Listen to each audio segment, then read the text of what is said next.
Good afternoon, everyone. Kindly confirm you can hear me, Malik, Dengi, and then Khadija. Yeah, this is Malik, and I can hear you clearly. All right, thank you. Yeah, this is Dengi, if I can hear you too. All right, thanks. Khadija, I can hear you if you're speaking.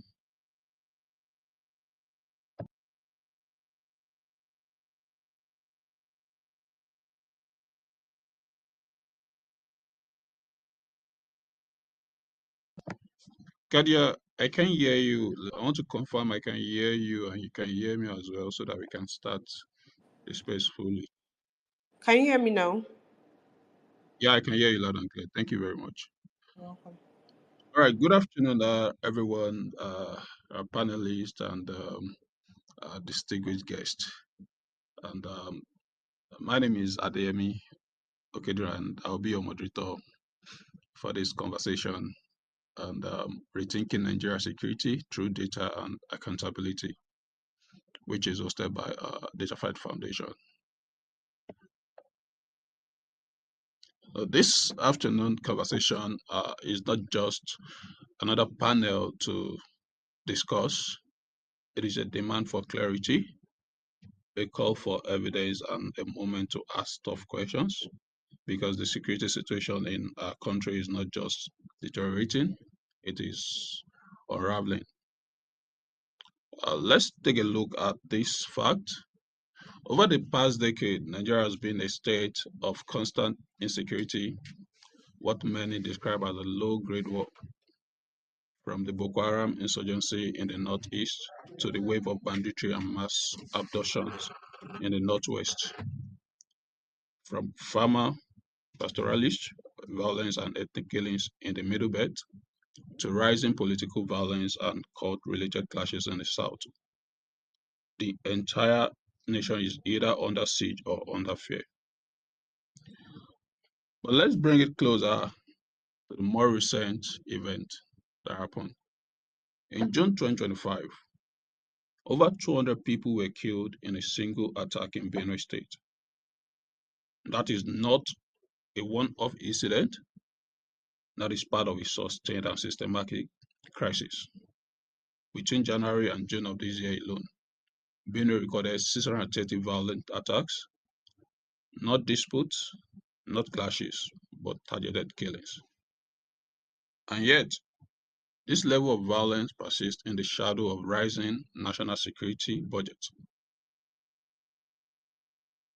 In 2025, we are spending above 3 trillion. That's nearly 8 times the amount we spent in 2015. But here is the contradiction. As a share of the total national budget, security funding has actually shrunk from 8% in 2015 to 5.6% in 2025.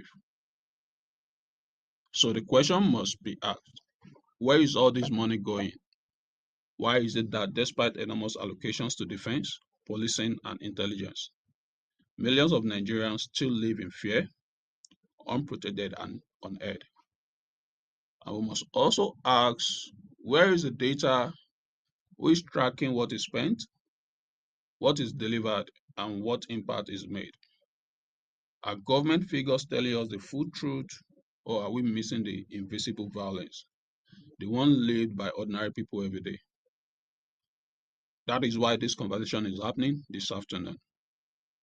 Because at Dataphyte Foundation and with this panel, we believe that data is not just for numbers, it is for justice, it is for accountability, and it is for changing outcomes. So this afternoon, we want to rethink Nigeria's security approach, not just through the lens of military power, but through the lens of evidence, transparency, and impact. And during the course of this conversation, we'll be exploring 4 major angles. The first one is how data can help us understand the patterns and drivers of conflict across regions, whether our security funding and governance structures are actually aligned with real needs on the ground. The third one is the troubling gap between what is reported in the media and policy documents and what Nigerians are truly experiencing.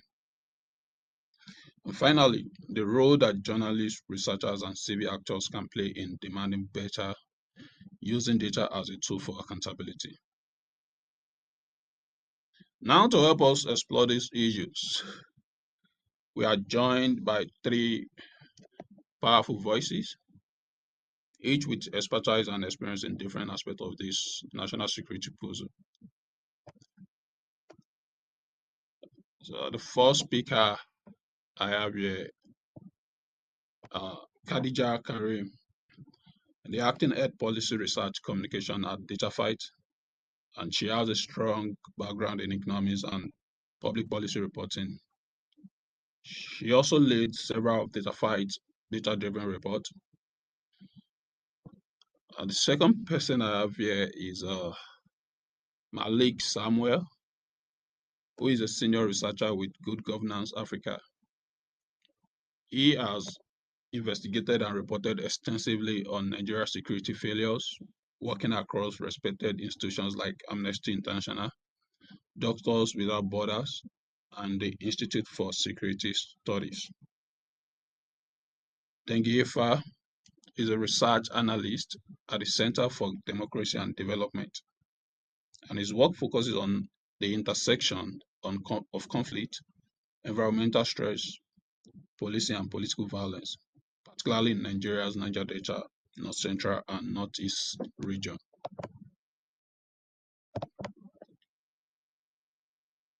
So this afternoon, I ask you to listen closely as we go into the real conversation. So, Malik, good afternoon to you. Good afternoon, and thank you for the invitation. All right. Dengue, do you want to say hi to the audience? Good afternoon, everyone. Thank you, Dataphyte, for inviting me. All right, thank you very much. Khadija. Good afternoon, everyone. I'm so honored to be here this afternoon. All right, thank you very much. So Malik, let me come to you first. We have heard the numbers, we have seen the bloodshed, and we have tracked the spending. But violence is growing, not shrinking. From your extensive research on governance and conflict, where is Nigeria getting it wrong? Is it strategy, coordination, or simply lack of political will?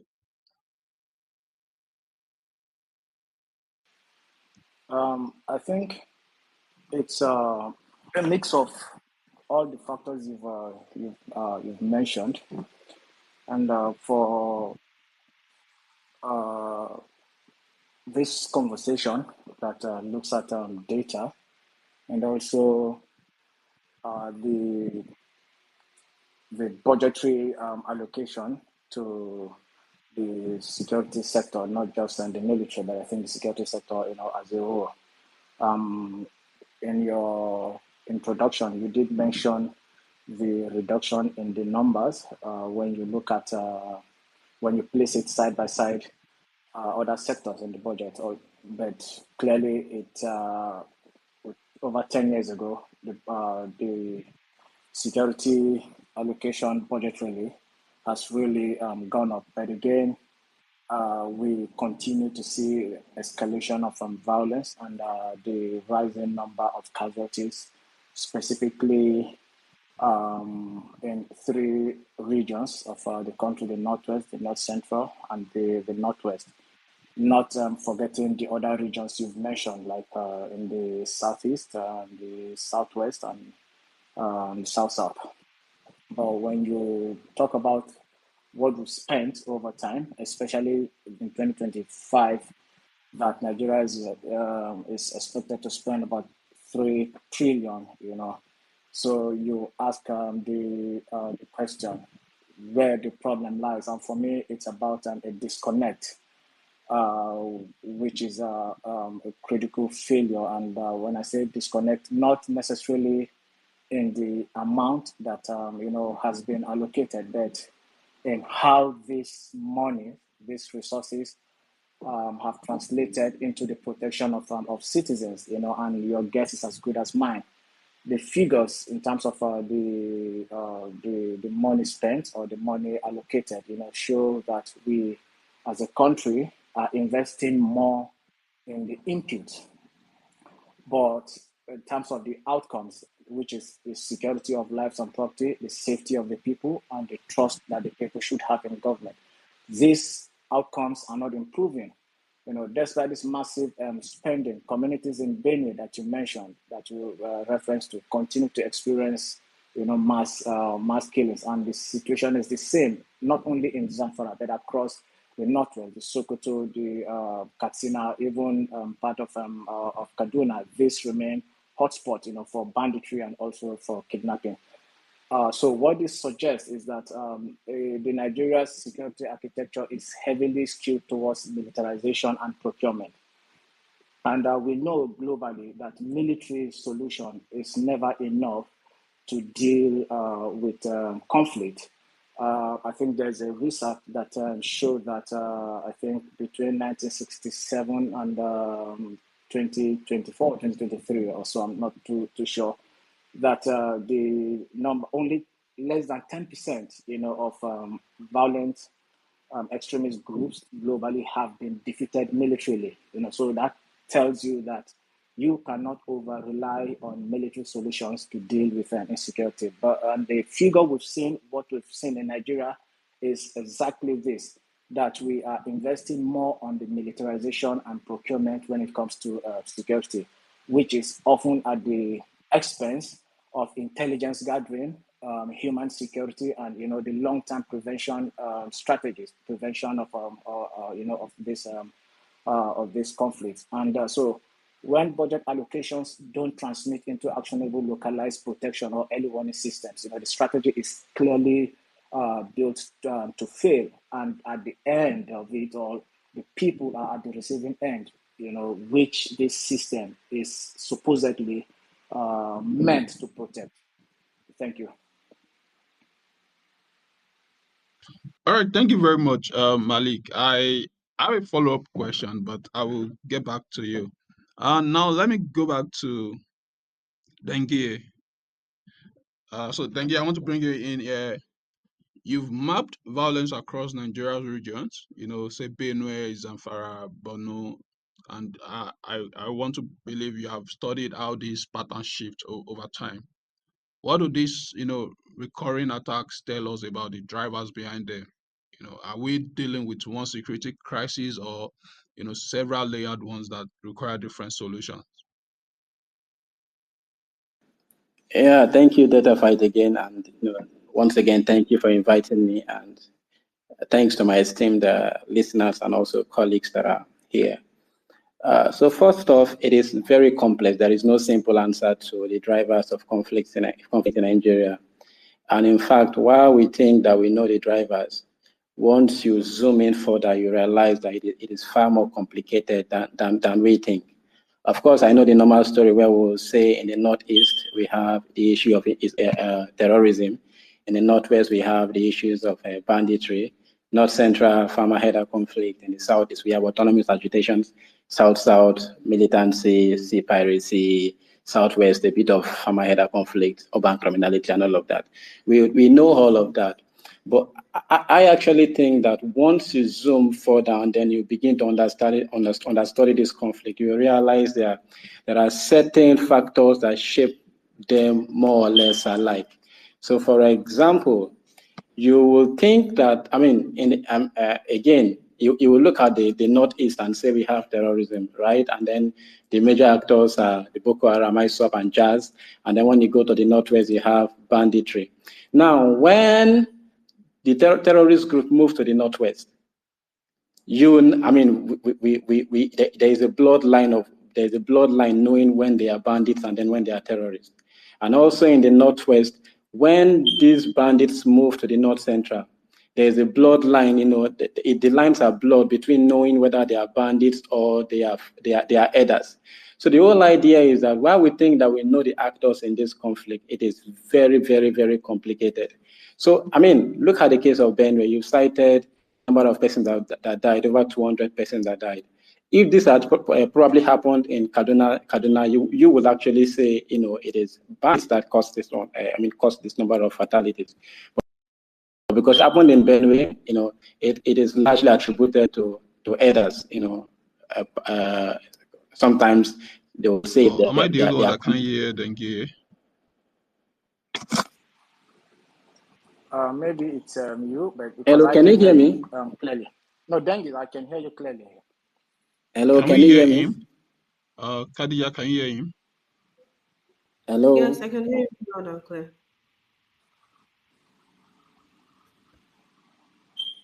Hello, can you hear me? Yeah, Dengue, I can hear you. Can you hear me? Yes, I can also hear you. Hello, can you hear me? Can you hear me? Hello? Hello? Hi. So Can someone Malik, hear can I you me? hear confirm you, if you can but hear it seems you dengue? can't hear us. Yes, I can hear Dengue clearly. Can someone hear me? Unless if the problem is from Dataphyte, but I can hear Dengue clearly. And I think Khadija also confirms she can hear him.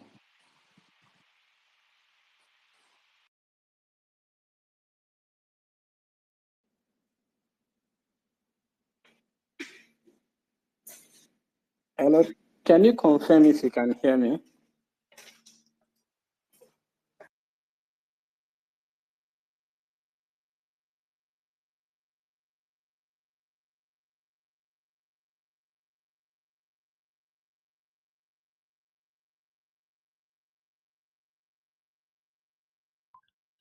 Can you hear me now? I can hear you. Can you hear me? Seems not to hear you guys. Adeyemi, can you hear me? I can actually hear Khadija. I don't know, Khadija, can you hear me? Yes, I can hear you loud and clear. Yeah, I can hear you as well, Dengue. Okay, I don't know if we should continue or wait for Dataphyte to come back on. Yeah, I guess the host is having maybe some issues. Okay.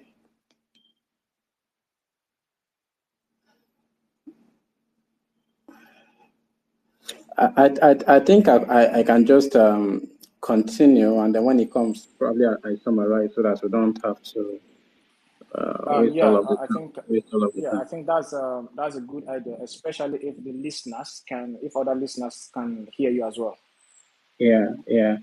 So I don't know at what point people lost me, but I was saying that we tend to segment all of this conflict regionally, geopolitically. So we say there is terrorism in the northeast, we say there is banditry in the northwest, and then farmer conflict in the north central, autonomous agitations in the southeast, piracy and militancy in the southwest, bit of farmer conflict, urban criminality, and all of that. And I'm saying that we need to dig deeper into this issue. And once you dig deeper into it, you realize that there is a lot of work that needs to be done, even with respect to data and the identity of these actors and how they operate in each region.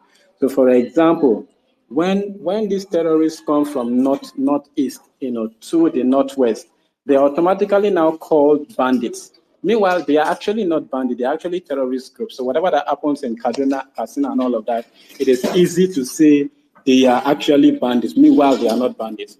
Then, if similar conflicts, same pattern, same kind of kidnapping, same kind of mass killings happen in the North Central, let's say for Benue, Plateau, and all of that, it is easy to say they are farmer-header. They are headers. So it's basically called farmer-header conflict.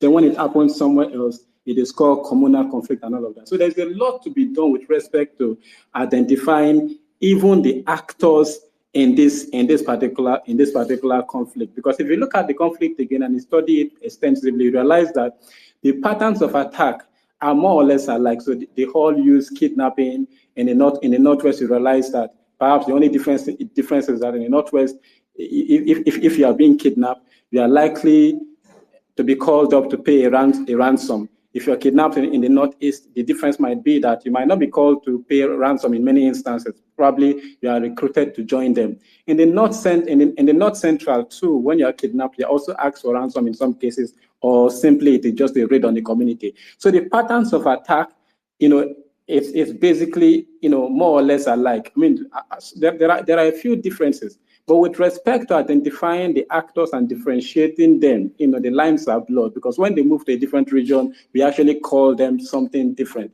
And I think that is actually a fundamental issue. Why is that a fundamental issue? When in the Northeast, you realize that, we deal with them as terrorists, and your response to terrorism is different. In the Northwest, at sometime in 2022, thereabout, the federal government gazetted that bandits are now terrorists. So the response is also different. But when it comes to the North Central, like the mass killings of 200 persons in Benue and all of that, the response is different because it is farmer-elder conflict. So the use of force is minimal. It is tagged communal problem, land use issues. So the approach is also very, very different. So I mean, just to summarize, I will say that we need to do a lot. Dataphyte, all of us here, need to do a lot in trying to identify the actors that are involved in this conflict. And as we proceed with the conversation, I will share a framework that will enable us identify the actors, more correctly. Thank you.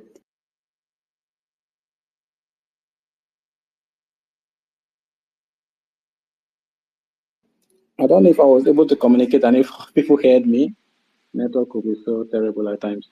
Yeah, absolutely. I did hear you clearly from here. All right, Yes. thank you very much, Dengiye. And I think I actually, heard and loud and clear what the last submission that you made. And I would say over the time, over the years, right, we've always had this issue of, name mixing. Like, you say, I think just today, despite the fact that they've been saying that a lot of kidnappers in the south or southeast are the Fulani headsmen and the likes. And I think a news report I saw today said even the governor of the governor of Anambra State said the most of the 99.9% of kidnappers in that state, are Igbo youth. So we could see that this is a kind of pattern. But I will come back to you for a follow-up question. Let me go back to Khadija, and we should try as much as possible to look at what the data is talking about. So, Khadija, so you've worked with some of the most pressing data sets on Nigeria insecurity, from budget allocations to death tolls, from inflation to service delivery breakdowns. With everything we are saying, over 630 attacks in Benue in 6 months, trillions spent, on security. What do the numbers actually reveal about how this country is responding to violence? Is the problem poor data, poor transparency, or poor will to act on the evidence? Thank you so much for that question, Adeyemi. So, with the um, with the way attacks have been going on in Nigeria, the insecurity, I think the main reason what it reveals is it's all of the reasons you mentioned, that poor data, poor transparency, and poor will to act. So in Nigeria, we hardly have like a central data of where all the insecurity This space was downloaded via spacesdown.com. Visit to download your spaces today. related activities are. And in terms of transparency, we also mostly focus on the numbers, that's in terms of budget. So we focus on how much is budgeted. I think Malik also spoke on this earlier, where he said we don't focus on how most of this budget is implemented, but we focus on like security spend in Nigeria is just opaque. Like we don't know where the trillions go. There's no accountability for what is actually done. All we just see is the number or the amount of money that is allocated to this sector. Then, in terms of poor will to act, I think sometimes or most times government they don't pay attention to some of the early warnings or signs of insecurity in Nigeria. So, for example, in Benue State, just to be factual, I think over the past 18 years, Benue State has had over 8,000 violence-related incidents, and this shows something. This says something that there should be a specific period of time where these attacks happen, right? So sometimes the government, they don't embed data into their planning, into prevention or prosecution. Another instance of this is I think, was it in Borno State or some of the regions in Nigeria where terrorism is most prevalent, where some soldiers, they made a video, I think it's what's all over social media, where they said they did not have the basic infrastructure. So sometimes the government, they don't pay attention to what is really needed, and the budget is actually supposed to speak to some of this, and transparency should be done after most of these funds are disbursed. We don't, another problem is we don't even know if most of them are disbursed. All we see is the number that they budgeted. We don't know if they were actually, if these funds were actually given to some of these bodies, and all of it just, it contributes to the rising insecurity and violence in Nigeria.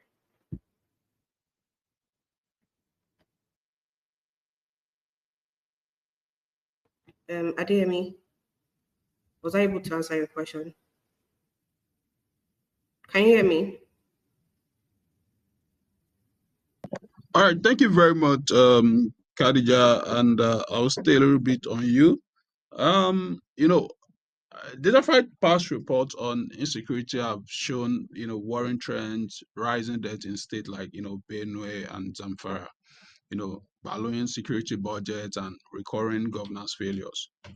Despite over 3 trillion allocated to, security in 2025 alone, and, more than 030 attacks were recorded in Benue between January and June, with over 200 people killed in a single incident in June.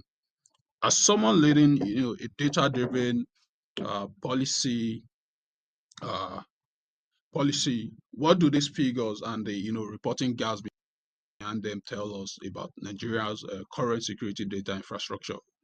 Where are we falling short in connecting numbers to the real human impact? Because just like what you said the other time, we're talking about how the government are not making use of data to attend to situations like this. So what is your take on this? Thank you so much for that question, Adeyemi. So I think one of the main problem we have is, and I mentioned this earlier in what I said, is the lack of a centralized or a standardized platform that has like real-time data collection of insecurity in Nigeria. So most times there's likely no single integrated system for collecting, for collating, or analyzing security incidents. There are, but there are some gaps in some of this. Even if they exist, some of them don't exist in real time, right? Then, in terms of methodology, most of these agencies or reporting bodies, the definitions or the way they attribute some of these attacks or incidents, it leads to discrepancies. Like when you're doing your analysis or when you're trying to report it, then there's the issue of delayed reporting or incomplete reporting, where where there's no real-time updates, just like I said earlier. Then another problem is that most times when the media is reporting most of this incident, we don't look at it from the human angle. That's the real human impact.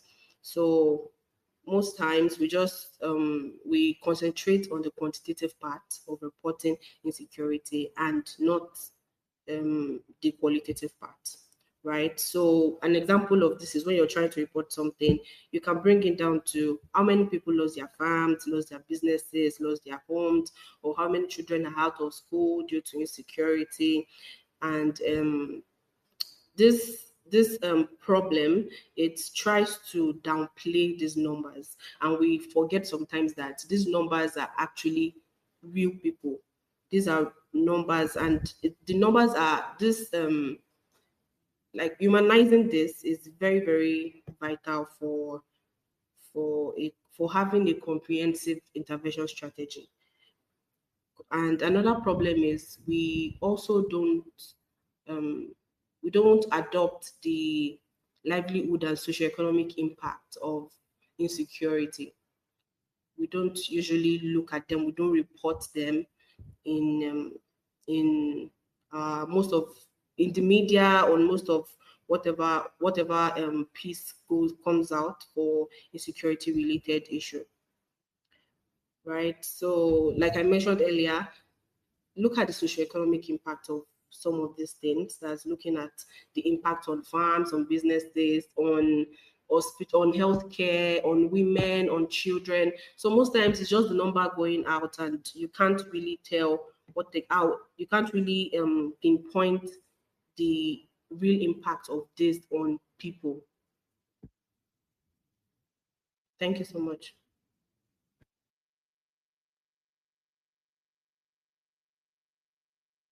Hear me? Can you hear me?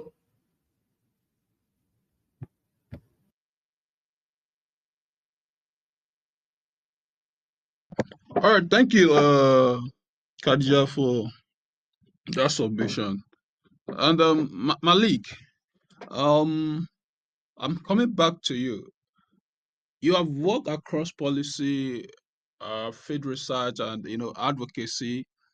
Where do you see the biggest disconnect between data, decision making, and actual impact on people's lives? Because this event keep happening over and over, and it doesn't seem to end anytime soon.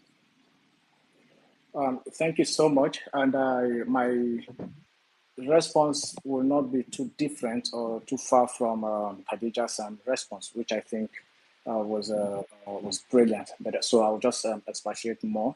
So I think the biggest gap here lies at the intersection of knowledge and action. We collect data, and when I say we, I mean those of us working on conflict. You have ACLED, you have the likes of even Dataphyte, you have the likes of different data organizations that work on data. So there is availability of data, right? There's no problem with that. So the problem, I think, is how policy actors, how they often fail to incorporate this data into real-time decision making. So let me sum it in the form of a rhetorical question. How much of our government decision and planning on security are actually based on available data? For instance, data shows us if you go to Zamfara, we know the exact local government in this area and other parts of the northwest where kidnappings spike. Similarly, if you go to the northeast, we and the Lake Chad Basin, we know the patterns of Boko Haram's cross-border attacks in the northeast and also in the Lake Chad Basin.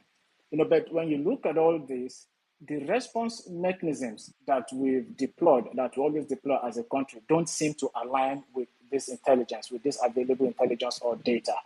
So I think part of the problem, like Khadija mentioned, is centralized decision making, which is disconnected from lived realities. So local actors at the community level, they have so much knowledge that never reaches cities like Abuja, where the decision makers are based. So this lack of feedback loop between the field, civil society, and federal agencies create a vacuum.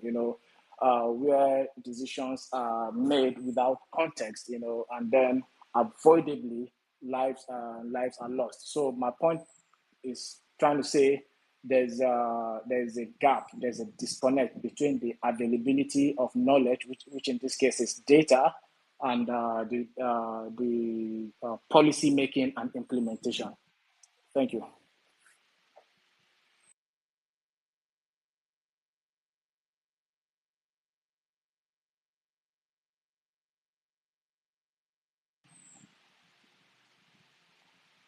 Did you hear me?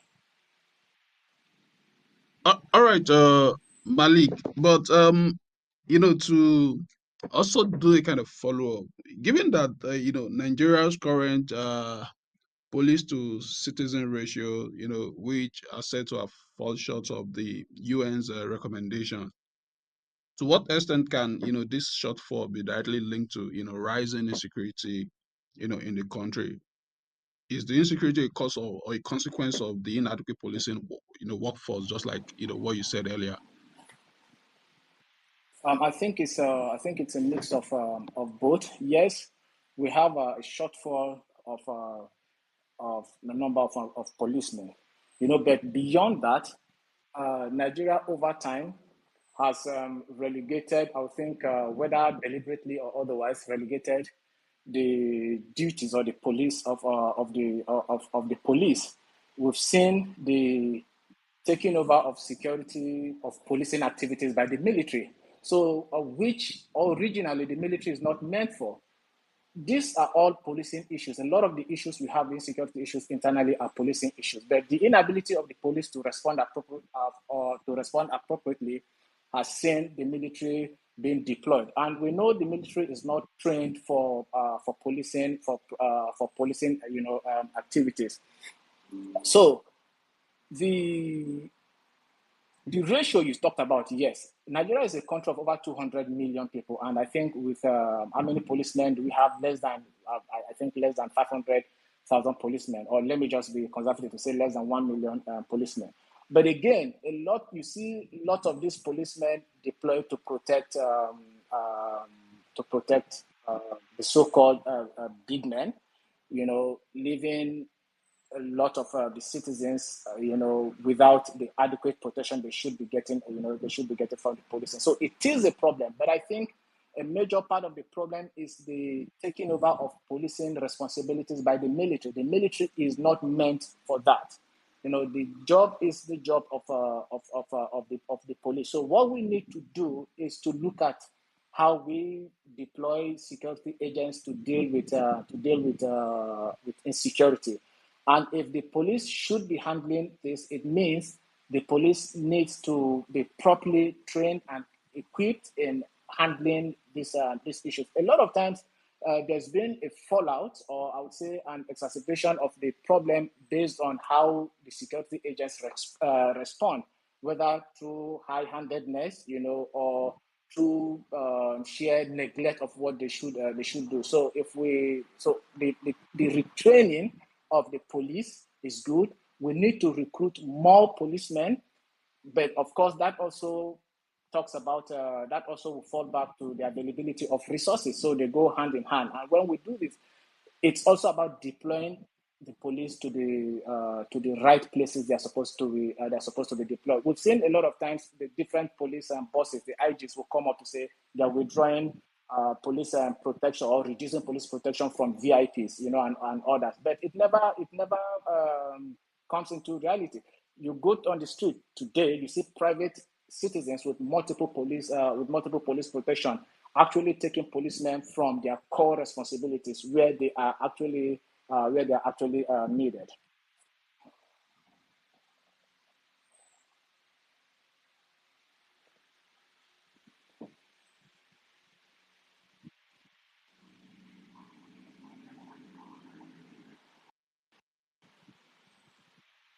Adeyemi, I don't know if you All right, thank you heard very me. much, Malik. So over to you, Dengue.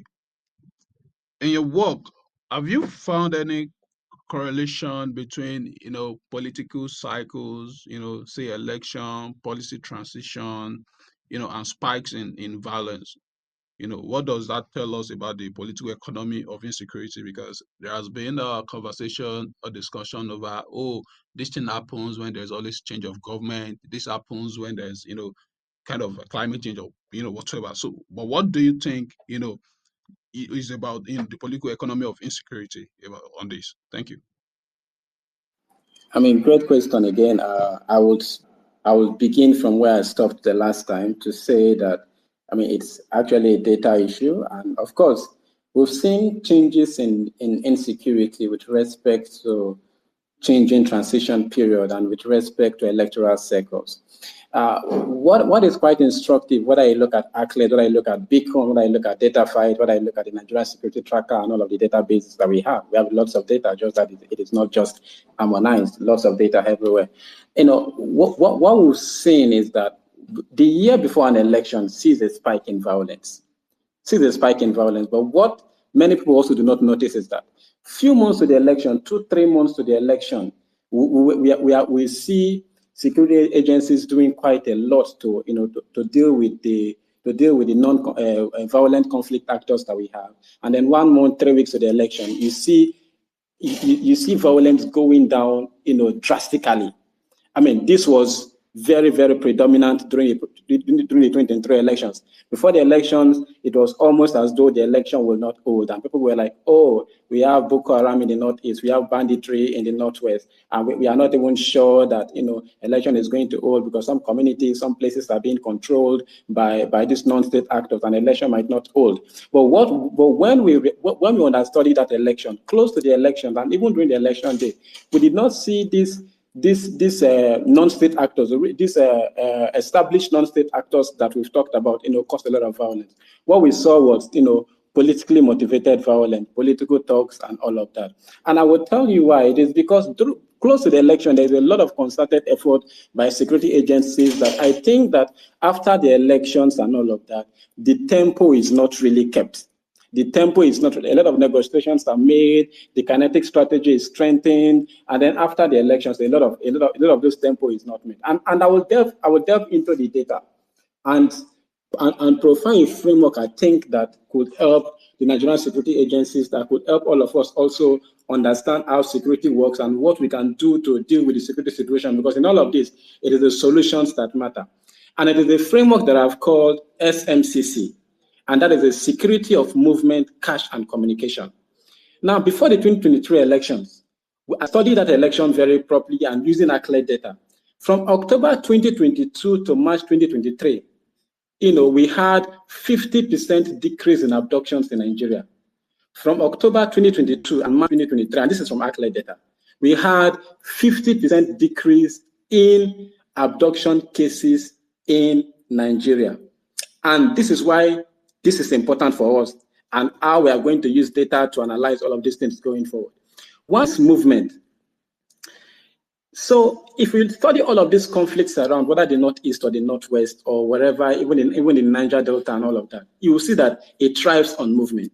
When it comes to the Northwest and then the Northeast and the North Central, there's one predominant way of movement. They move in motorbikes and they move in droves. And if you studied it before that election, you realize that there was a fuel scarcity, right? Between that October thereabout to March, there was fuel scarcity. We saw a decrease in abduction. So you realize that if we are able to track, even the sales of fuel, who it is being sold to, which of course, goes back to data really, we are going to do a lot with reducing insecurity in Nigeria. So when I talk about movement, I'm talking about how we are going to mark our motorbikes properly. Who owns this motorbike? Since we have known that they move with motorbikes and they move in droves, who owns the motorbikes? The second part of the second part when it comes to security of movement, it is how our road networks have been established. Because during this time also we realized that if you look at the hotspot of violence in Nigeria, especially of kidnapping, it is those roads that are very bad, those spots that are very bad that these kidnappings take place. The next one is security of communication, which will lead us to the fact that I said we need to identify the actors. When you talk about the security of communication, I'm talking about how kidnappers are able to communicate, or violent actors are able to communicate and carry out these activities. Now, let me tell you something. Without a phone, it is very, very difficult to carry out kidnapping and criminal activities, because you cannot kidnap somebody and then walk up to the person's house to tell them that, oh, give me ransom. So phones are pervious. They actually promote kidnapping in one sense or the other. Now, how do we deal with this? We've had a national identity management system where phone numbers are linked with SIM cards and all of that.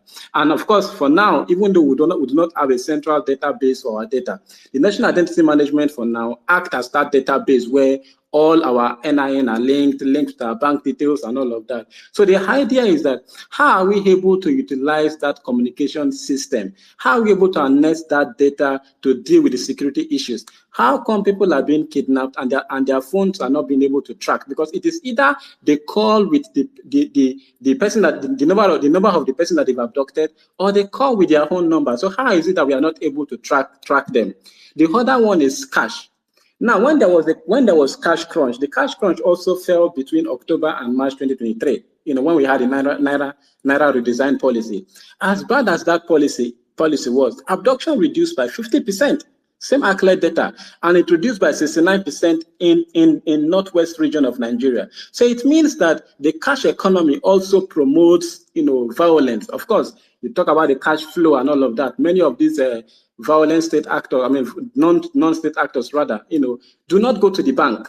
And even when they go to the bank, they prefer to use all of these fintechs where, they will not do very good documentation. Because documentation will basically reveal their identity. So I am saying that, we have to ensure security of movement first by ensuring that the motorbikes are marked properly. That's one. The second aspect of it is that we need to ensure that even the petrol, who the petrols are being sold to within these conflict zones are monitored. The second aspect of it is that we need to ensure that our NINs, that policy of NIN is pursued not just to the latter, but used as a security strategy to get these kidnappers and to get this, to identify all of these criminal elements. Then third, no matter how we think that the cash, Nigeria thrives on the cash economy, illiteracy, infrastructural deficit that we have, if we need to deal with the issues of insecurity in Nigeria, the digital economy and then, moving beyond cash economy is the way to go, because cash economy fuels criminality in Nigeria. And no matter what we do, it is difficult to stop it if we do not identify the actors properly. And it begins with our national identity system, right from who identifies. And it is very, very scary, especially in Nigeria, where we hear news that, someone from Niger came to Nigeria and he was able to register NIN. That means we do not actually know the actors. That is why the former Benue State governor would say, oh, they are Nigerians. Some will say they are Shadians. And that is why I asked the question. We are talking about data and accountability. Do we know the perpetrators of this crime? Can we categorically say these are bandits and these are not herders? These are terrorists and these are not bandits? Can we categorically say? I've looked at ACLED data, I've looked at Beacon data, and it is difficult for people to differentiate who a bandit is, who a terrorist is, and who perhaps a herder is, because the approach to dealing with these conflicts are also different. So the data, yes, we have, but the data needs to go further. Even when we look at all of this conflict, how many females died? How many children died? You would never see those kind of data. It's very, very difficult. What you just see is 50 persons died, 300 persons were kidnapped, and all of that. We need to do a lot with respect to data. And I'm saying, for me, the security of movement, cash and communications will go a long way with even framing our data in ways that can lead to policy response operations.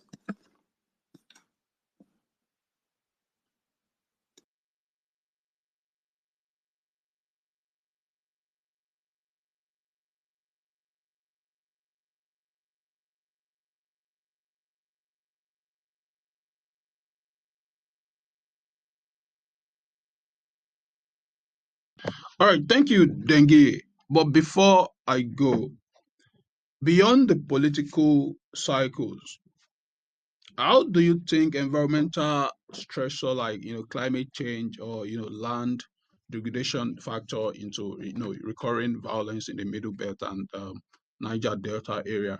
Because is it that we are not prioritizing community intelligence enough? Because we know that a lot of times the people on the ground know what's coming long before security agents. So why do you think we are struggling to harness community intelligence effectively? Because My when thought, you're speaking climate change and the other time, you security, made mention of security the of shrinking of the communication. Lake Chad Basin, desertification and all of that has forced herders down to the south. And of course, sedentary farmers are now clashing with herders. So that story is almost becoming, a buzzword. Climate change, at first it began with people not acknowledging climate change, but now it is becoming a buzzword for almost all of the conflicts that happen.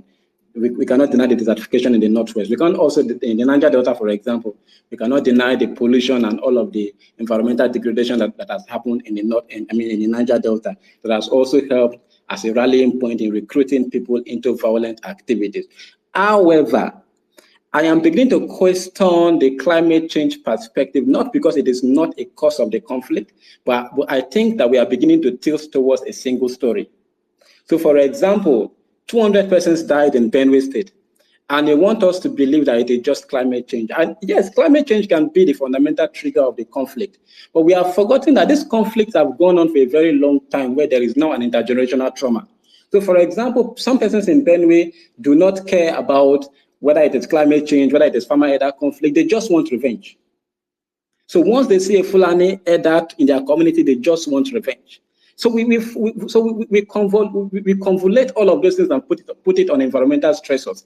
Yes, it can begin as an environmental stressor, yes, but it has gone beyond that in many regards. There are people that that are carrying long-term grievances. Let's not also forget, if you study the Fulani and then studied, this is well documented in the literature, so I am not the one saying it, right? I'm not the one saying it. It is well documented in the literature that if today you hurt a Fulani man, let's say you kill one Fulani man, right? It might take 10 years, but they might come back to that community to attack. How are we dealing with changing that socio-cultural perspective? How are we dealing with changing that, even if it's some form of transitional justice framework that changes the mind? Yes, I can hear you. All right. So Dengue, can you just round up why others join? You can just continue your. Yeah. So I was saying that yes, climate change is a causative factor for the conflict in Nigeria, but then it shouldn't be seen as a sole factor for the conflict in Nigeria.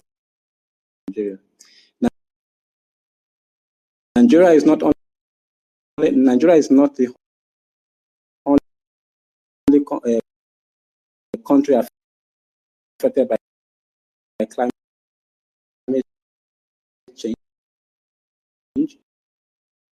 in West Africa. But if you look at our clear data, over 50% of all of the casualties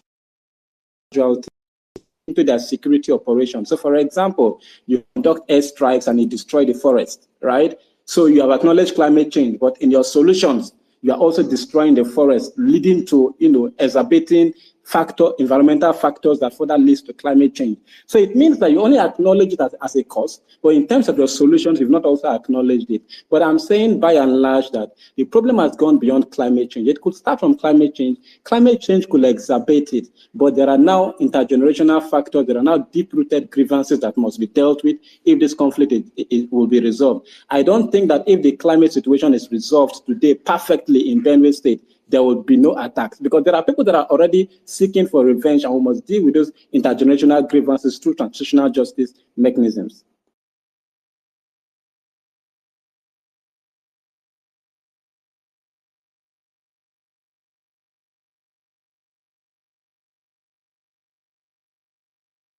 All right, thank you very much, Dengue, for that great submission. So, Khadija, over to you. I guess Dataphyte work, often highlight our security spending look big on paper, but doesn't always reflect real change in people's lives. Despite increased budget, violence persists across many regions. From your perspective, what are the major bottlenecks in tracking how this money is actually used, and how can data help bridge the gap between funding and field level impact? Thank you so much for that question, Adeyemi.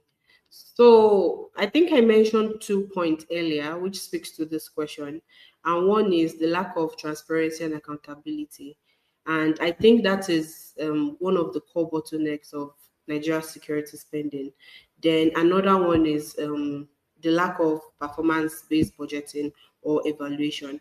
So in this, for security budgeting or security spending, there's an absence of a key performance indicator to track maybe the effectiveness of some of the things that were budgeted for in the budget or security allocated spending. Then we also have the poor feedback mechanism. Like I mentioned earlier, and given the instance of some soldiers that were in Borno State that complained about not having access to basic infrastructure, this is one. So if the feedback of maybe of something they saw of soldiers or people on the field are taken into consideration, it would help in letting the government know where exactly to spend most of this money. Is it in form of soldiers and security personnel? Is it for equipment? Is it for resources? And most times we are also focused on the input and not focused on outcome. So most times what we just see on paper, This space was downloaded via spacesdown.com. Visit to download your spaces today. and I think I mentioned this earlier too, is just what was spent, the security related budget. I think this is very common. Whenever budget comes out, we're always churning out numbers and saying this is what percentage that was allocated to security. It has been increasing, it has been decreasing, and we often neglect the previous budgets that were allocated to the security sector. What were they used for, and how exactly can we trace back most of this? And I think data can help bridge this gap, and that is in form of maybe procurement data, where we're able to track most of this, maybe details of supplies, of security related supplies, the contract value, the contractor, and also data can help us do impact assessment. So we can conduct impact assessment of security interventions funded by some specific budget lines, and also having a standardized budget classification. That is what percentage goes to arms and ammunition, what percentage goes to welfare, what percentage goes to whatnot, or any security related data. Thank you. All right, thank you, Khadija. Malik, welcome back. Sorry for the break in the transmission. So I would ask, can you hear me? Yes, I can hear you, please.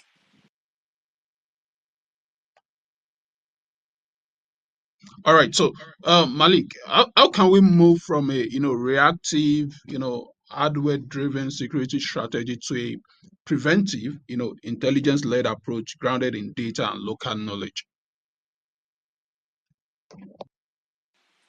Okay, thank you. So I think first we need to change how we define security,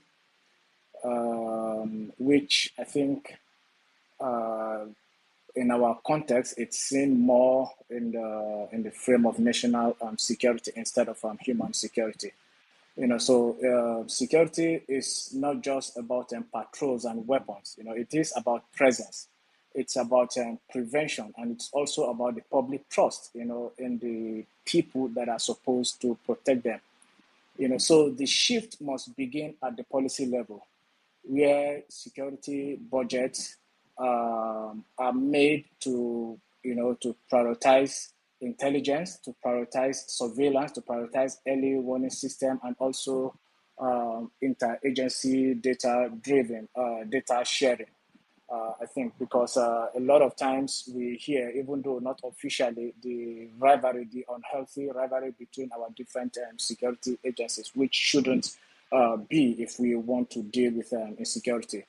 So secondly, local actors, people at the grassroots level, at the community level, must be seen and treated as strategic partners, not just passive recipient or just as a subject. In places like the Lake Chad Basin, or more specifically the northeastern part of the country, the north central, and also the northwest. Local vigilantes and traditional leaders, I think from research, have been to all this region. So what I've seen as a researcher is that people at this level, often have better intelligence in many cases than our security agents. And this is understandable because they live in these places where this insecurity, emanates. So we need to harness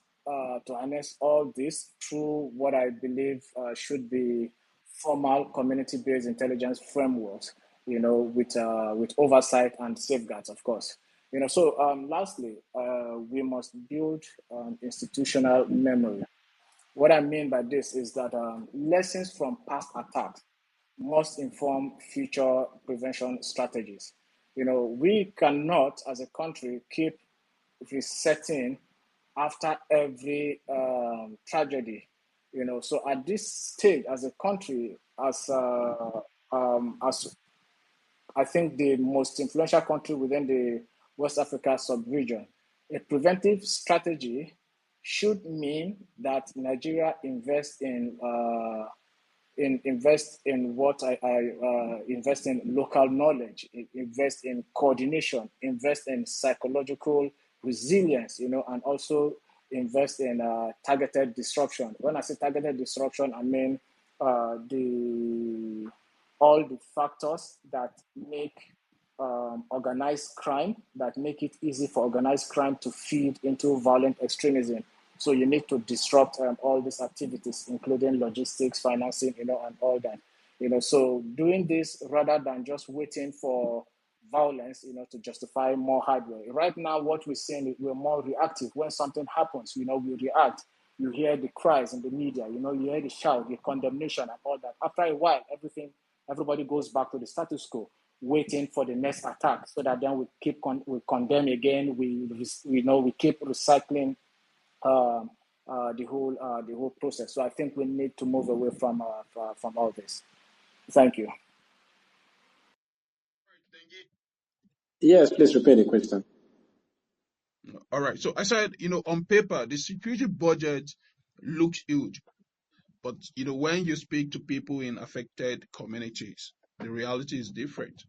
Why do you think there's such a wide gap between what's allocated and what people experience? Yes, I mean, the security budget looks very big and very huge.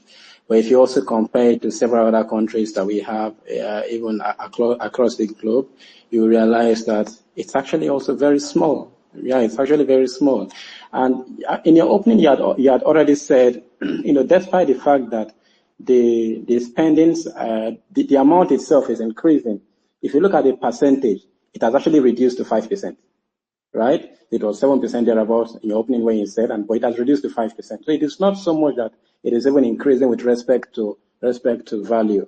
And when it comes to local communities, what local communities want to see, it's actually the impact.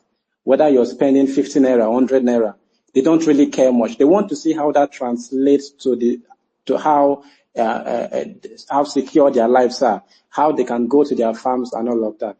Now that will lead me to a very, very important point that I really want to make, and that really talks about the accountability mechanisms of our security agencies and where we can start.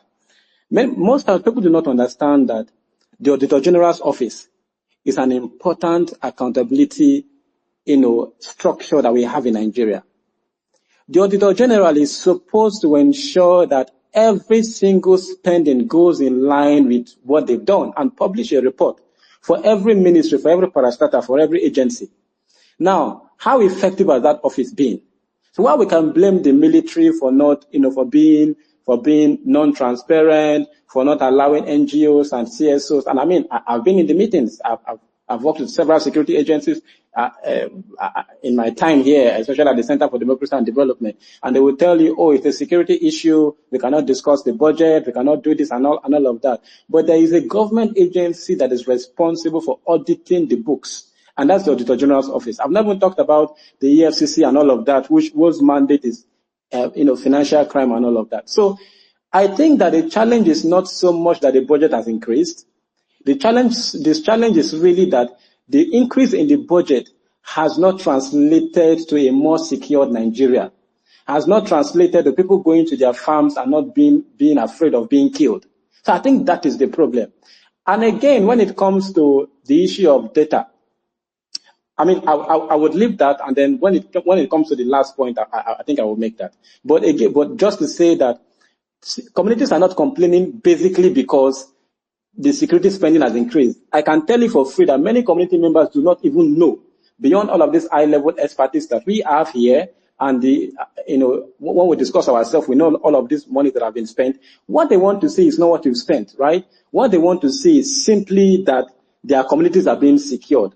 And again, when we talk about security spending being increased and being reduced also with respect to the fact that it has reduced in value to 5%. Again, I think Malik made that point earlier, is the fact that we need to look at security in an holistic view. So economic prosperity is security. Environmental renewal is security, because all of these things tend to be the root factors that leads to conflict in most of this area. So if security spending, for example, is reducing and going into fighting hunger, going into fighting poverty, going into fighting environmental degradation, I think it's an addition to security, right? So I think that probably what the NSA's office can do is to look at security spending beyond just the hardware, military hardware and kinetic strategies and buying the jets and buying the guns and buying all of the military hardware that we need to fight the Boko Haram and all of that. Because even just this year, despite the successes that have been done, and I got these figures from Agora paper written by Kabiru Adamu, where he cited that the NSA mentioned that they had killed 13,543 terrorists in Nigeria just this year. They've arrested 17,500 bandits and terrorists. They've rescued 9,821 hostages, and 24,000 insurgents have surrendered.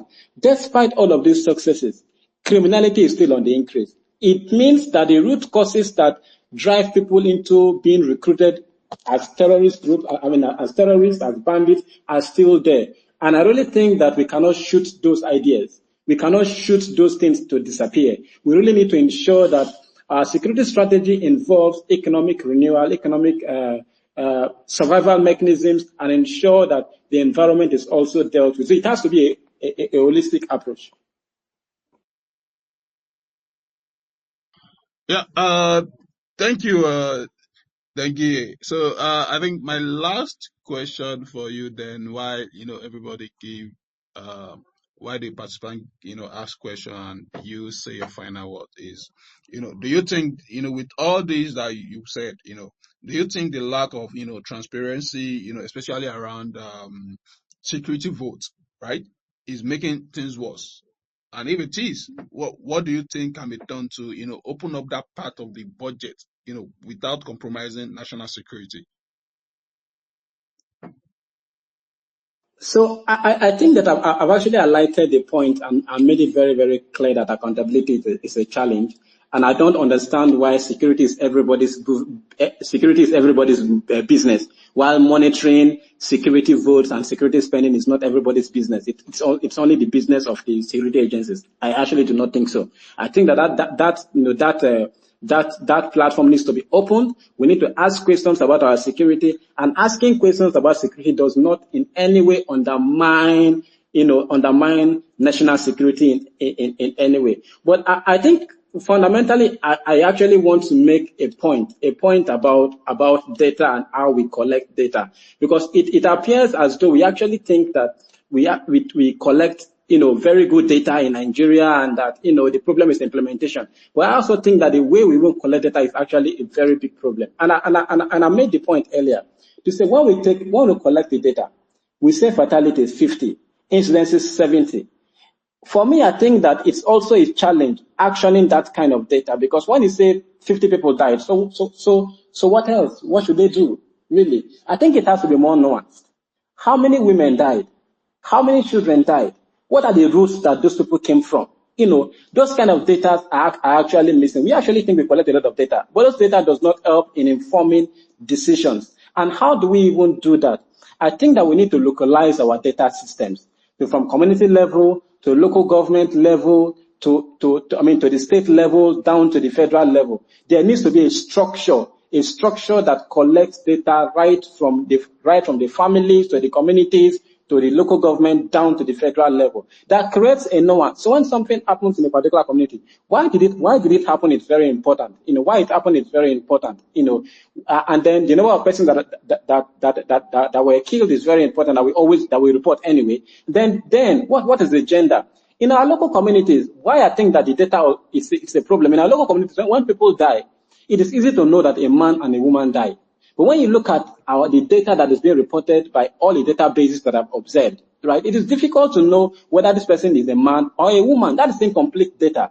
Which routes did they come to? What kind of weapons did they use, right?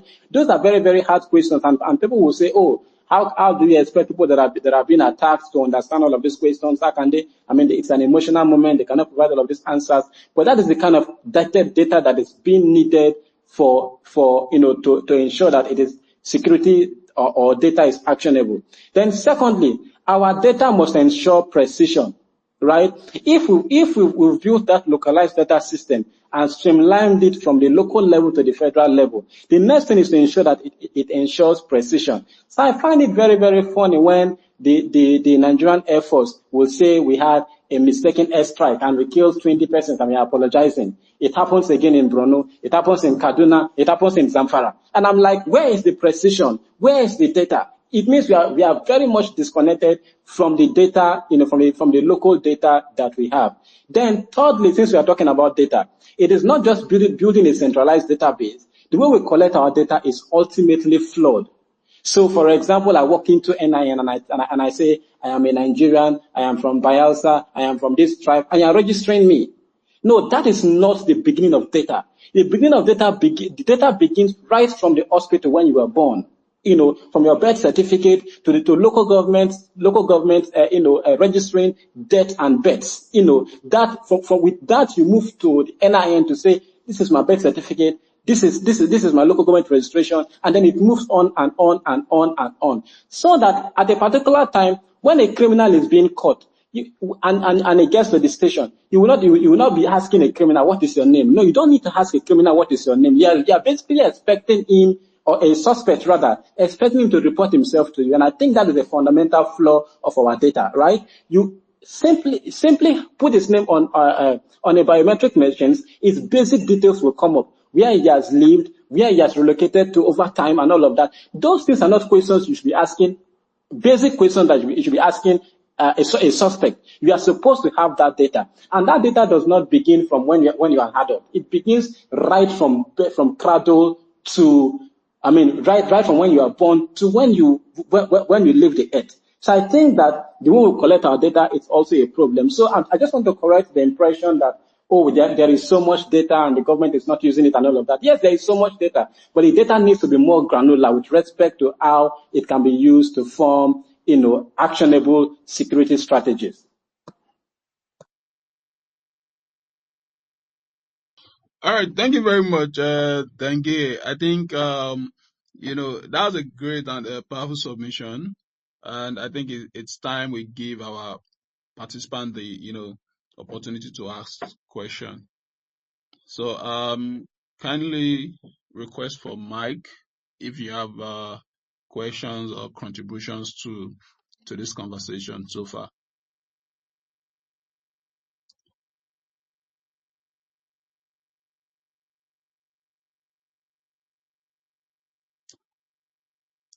Okay. I would say we've had a rich conversation this afternoon, and one that is grounded in data, experience and honest reflection. But before we close, I would like to hear final thoughts from each of our panelists. In 1 minute or less, what's one key message you want to leave with everyone listening? Whether it's a policymaker, a citizen, or someone working in media or civil society? Let's start with Khadija. All right. Thank you so much, Ademi. So, what I would just like to leave us with on this discussion is when it comes to reporting security, that's in terms of data, just like Dengiefar mentioned, it is important to put faces to this fact. It is important to put faces to these numbers. That we have to give find and tell stories of people that are affected, of what their loss means to the communities, of what it means to their family. And most of these deaths, they also have ripple effects on, we can also explore the option of how many children are orphaned, how many homes are destroyed, the economic impact, and this type of reporting or data or security stories or articles, they resonate more with people, with policymakers, even with the government. So that's important. Then there's also a need to. This also has to do with transparency and accountability. There's also a need to frame most of these discussions for action and accountability. So we identify who, what, where, why, and how much. So this is just not only about budgets, it also relates to this event, being able to frame who did what, where it happened and why it happened. I know sometimes it's hard to ascertain some of this, but in the patterns, in the trends, we're able to tell some of this we're able to find some of these answers.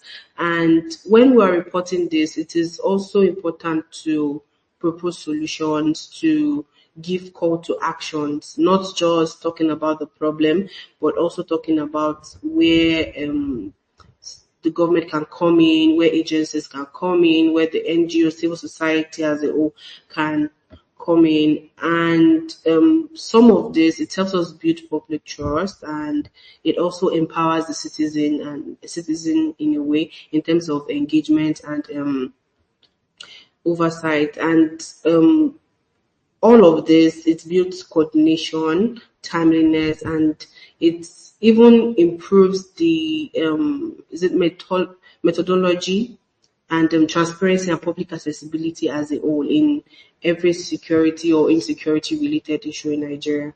Thank you so much. Yeah, Malik, over to you. Thank you so much. So I'll be very, very brief. So my final point is not too different from a point Dengue mentioned when he talked about the Auditor General's office. So for me, that relates to accountability. So I think accountability is very important. We must have that in our security sector. Why I say so is that every delayed response, every failed deployment must be reviewed. As a society, we can't keep treating the mass killings we currently witness as isolated and tragedies. They are systemic failures that the state should be held responsible for. Thus, a data-informed system does not only detect threats. It goes further, to document institutional responses. Evaluate them, not only to punish offenders, but of course to also improve the system. So this is my point. Accountability is a must. Should be a must. Thank you. All right, thank you, Malik. So, Dengue, can we have yours while we wrap up this section? Yeah, so finally, I would say that as a country, Nigeria, in this current time, it is a bit embarrassing that we do not even know or have a correct data of ourselves when things happen. we say, oh, these are foreigners, these are Nigerians. We don't even know where the others are coming from. So we need to work on our national identity system. And then going back to the framework, security of movement, cash, and communication. We know where, when kidnappings happen, first off, it happens mostly on the road where there are bad roads. So we need to secure those bad spots, or we repair those roads. And when it comes to movement, we now know that they move with motorbikes everywhere, and they move in droves. So let us track the movement of these people, and even by marking these motorbikes, the way we mark weapons, right? Mark the motorbikes. Then they must buy petrol, and they buy this petrol. People supply them this petrol, so we must also track that with respect to movement, tracking the sales of petrol in these conflict zones. Then it goes to security of communication. Communication involves phone calls and all of that. That is complicated with all of the privacy laws that we have, but we can work around that, ensuring that people obey the law when it comes to ensuring that national identity numbers are linked to their SIM cards, because ultimately kidnapping is difficult to undertake without phone calls. So those communications line must be blocked. All of these people selling already registered SIMs and all of that must be monitored. Then it comes to cash. Kidnappings, I'm using kidnapping because it's one of the strategies that you can find nationwide in all of the conflict, with all of the conflict actors. Kidnapping is difficult to take place without cash, because it is difficult to kidnap somebody and say, send your account number, because of course that will ultimately reveal your identity. So we must ensure that we must deal with the cash economy that we have. And the fintechs that are coming up that will just tell you to just put your number and then, or just put your phone number and then just put basic details and open a bank account for you. We need to begin to monitor those processes, and banks and fintechs must begin to invest in know your customer strategies, because it is their responsibility and it is also their duty to the Nigerian state. Overall, we all must ensure accountability. We must ask for accountability. We cannot say security is everybody's business. Then when it comes to monitoring the finance, you say no, it's against national security. No, if security is everybody's business, monitoring finances of government agencies, of security agencies, must also be our business, and we must keep pushing till we have a headway with regards to the openness of our security agencies. Thank you.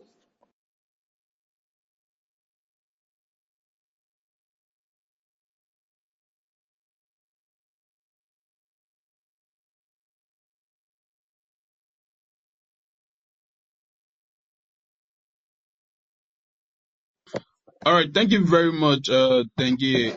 One more time, for those who are just joining us or who are just rejoining this particular one, do you have any question for the panelists, or you have a contribution to make?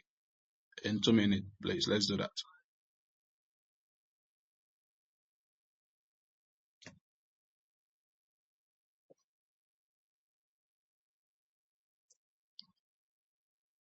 You can just signify or request for mic if you have contribution or question for any of the panelists.